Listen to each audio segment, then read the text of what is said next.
Hello YouTube, welcome to another one of my Duel Links videos. Today I have for you a White Knight Dragon deck. Now this is just a fun deck. I want to start, messing with the new media box. I do want to eventually put out a spellbook deck. I won't do it right now because I don't have my third book of secrets, and I don't have my third spellbook of prophecy, the monster that searches anything. I don't have either of those, so the deck does not run as smooth as I would like it to. Plus, everyone already kind of made their deck. I definitely recommend you check out Playmaker's version if you're interested in spellbooks.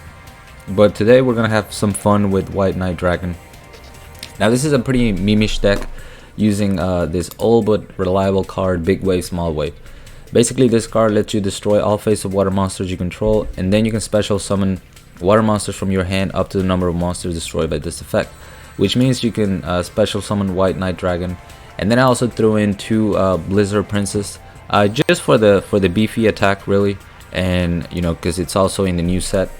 You don't get. It's important for you guys to know that you don't get the effect of Blizzard Princess if you special summon it with Big Wave, Small Wave. It needs to be normal summon. But you can still pull that off because all you need is one spellcaster type monster. And we have three of them in the form of Gishki Aerial. I'm using a Gishki engine in order as my water engine, and it worked out pretty well. Gishki Aerial is a spellcaster, and it's gonna let me search out Gishki Beast and Gishki Chain.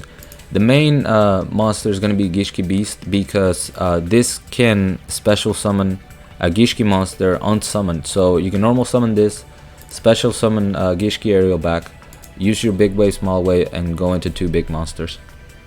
I have one Gishki Chain just because I wanted to have that that top deck control. If I was only missing one piece of the puzzle, like say Big Wave, Small Wave, I would search my Gishki Chain instead, summon it, and try to speed up the Big Wave, Small Wave. I was using Moray of Greed,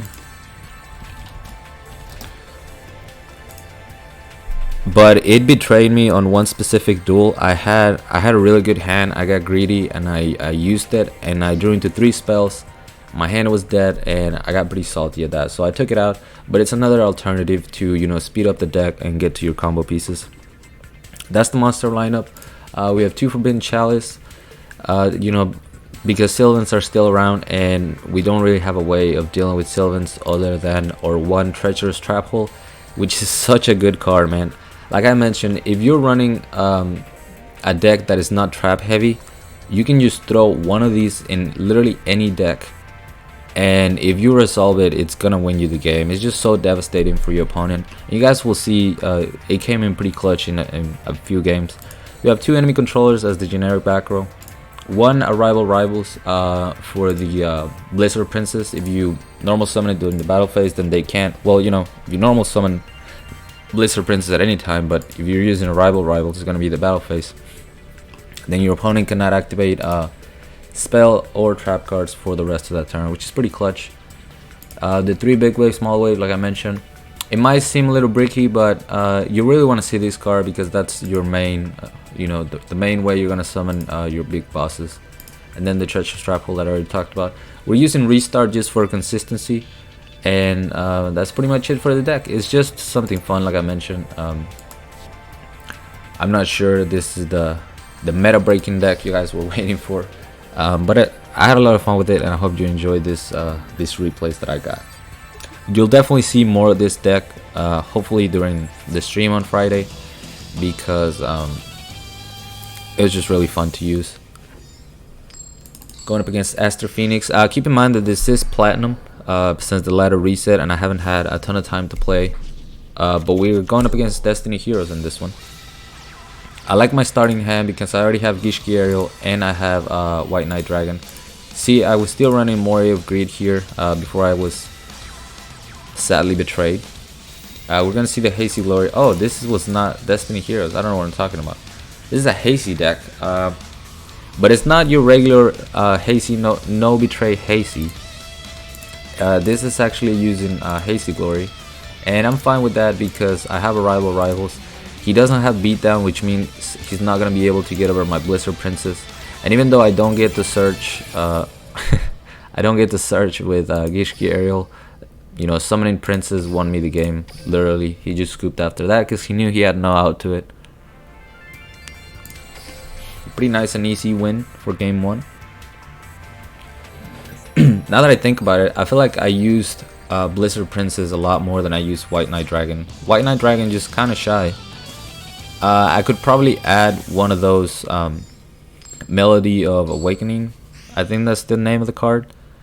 Because you're able to search White Knight Dragon with that card, but I don't have Kaiba at level 45 yet. And this was a pretty cool deck. He's using all high defense monsters, Big Shield Garna, Death Feral Imp, and he's also using the 1000 Needles. And it's a very defensive deck. It's got the spike shields and all that stuff. And I knew what my winning condition was gonna be after a couple turns. So here I just set my Gishki Aerial. As you can see, he's not being aggressive whatsoever. I go ahead and thin my deck using Aerial. I don't attack because I already saw the big shields and all that stuff. I go ahead and tribute some of my White Knight Dragon. I forgot to mention, he cannot be, well, he can be targeted by spell and traps, but it will negate the effect, and that includes your own spell and traps. So that's very important to know. So they can't really econ him and stuff like that. We're gonna see the Spike Shield with Chain. He activates Forbidden Chalice. I'm not sure why he did that, because White Knight Dragon's effect was not really threatening the needle. But I have to activate my own Forbidden Chalice so that my White Knight Dragon is not destroyed by 1000 Needles effect. And at this point, his field was pretty much clogged. He sets another card, and at this point, I know what my winning condition is gonna be. All I have to do, I already have Arrival Rivals. I already have Gishki Beast, which is gonna let me special summon my Aerial, and I have an enemy controller to take care of this 1000 Needles. So all I need is Blizzard Princess. His field is locked down. He probably can't do anything unless I attack him. So all I'm doing here is waiting until I get my top deck. You guys will see the ending play, which is pretty disgusting. I finally get my Blizzard Princess. I'm gonna normal summon Gishki Beast to special summon Gishki Aerial.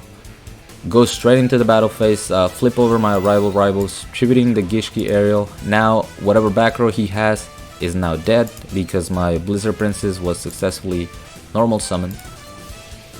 I go for the Econ Cheese, grab the 1000 Needles, use my Treacherous Trap Hole, clear his 2 other monsters, which was Big Shield Garna and another 1000 Needles, and that's the game.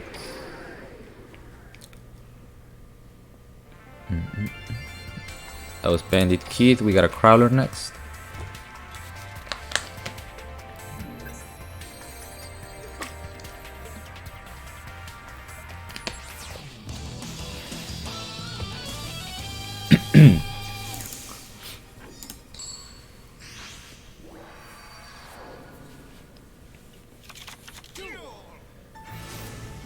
Middleaged Max. So this duel was very odd. My opponent made a huge misplay, and you know, maybe he wasn't a very good player. This was Platinum, like as I mentioned. He's got the Sergeant Electro, and I have a Treacherous Trap Hole, but I have to set my Big Wave, Small Wave, and my enemy controller just to, you know, lower the probability of him pinning down my Treacherous Trap Hole. And I worried for nothing because this man just summons another Sergeant Electro before even activating the first one's effect. So I just flip over my Treacherous Trap Hole, get both of those out of here. I go for my Gishki Aerial, activate Big Wave, Small Wave, and then I normal summon my Gishki Beast, getting my Aerial back, and that's enough to give me the OTK. Nice and easy.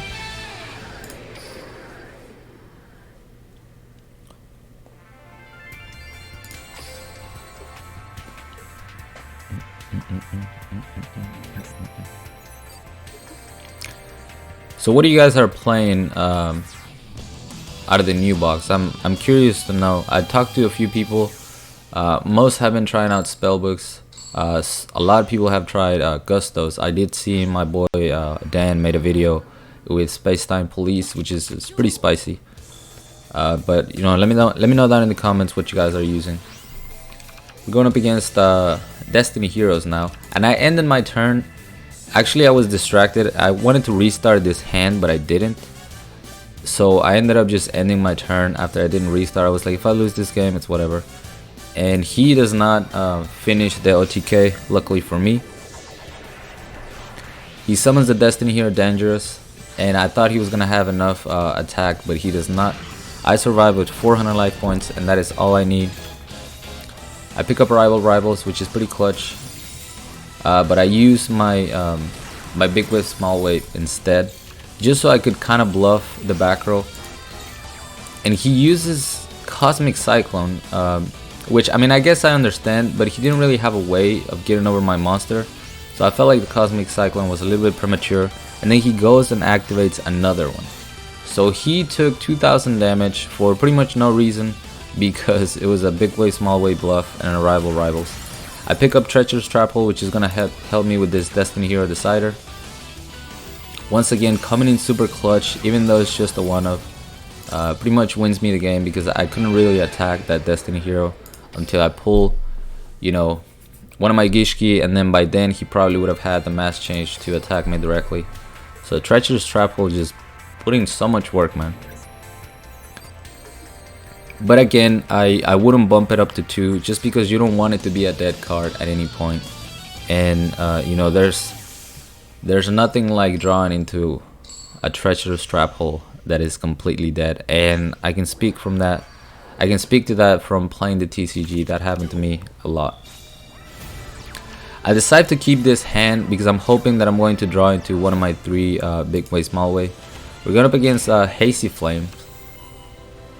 He summons the Ninja and summons Cerberus. Hits me for 1600. I top deck like a god the big wave small wave. And this is where the Gishki Beast effect comes pretty clutch. I get to summon an extra water monster. So instead of just summoning one off of big wave small wave, I get to summon my 2 Blizzard Princesses. Him for 1800. He's gonna search Hasty Flame Periton. Here I thought I was finished, and I should have been finished, but my opponent misplaced, and then I top deck like a god once again. He uses the Tricky with Fables, so he swarms the field, but this is the crucial mistake my opponent makes. He attacks with his the Tricky, apparently completely disregarding that it's not a beast or Beast Warrior type monster, so his Beast Rising does not work. Instead, he just rams it into my Princess, and he does get a 3700 attack Ganashia, but I top deck like a god. I get the enemy controller, and then he just rage quits immediately, which I don't blame him. That was 2 top decks in a row. That's why I had to save this replay. Used to show you guys that sometimes your boy does get a little lucky. Doesn't happen often, but sometimes. So that's gonna be it for this deck. I think there's a lot of ways to use White Knight Dragon. I'll probably make another version using Arcbrave, because you know it is another target for Arcbrave Dragon. But this big wave small wave idea was suggested by my boy Juju Beans a while back, like even before the box came out. So I wanted to give it a try. Shout outs to him, and I hope you guys enjoyed it. Thank you so much for watching. As always, like, comment, and subscribe if you want. Join my Discord if you haven't. The link will be down in the description, along with my PayPal link if you guys want to support my channel, support my content. I really appreciate that. And till next time.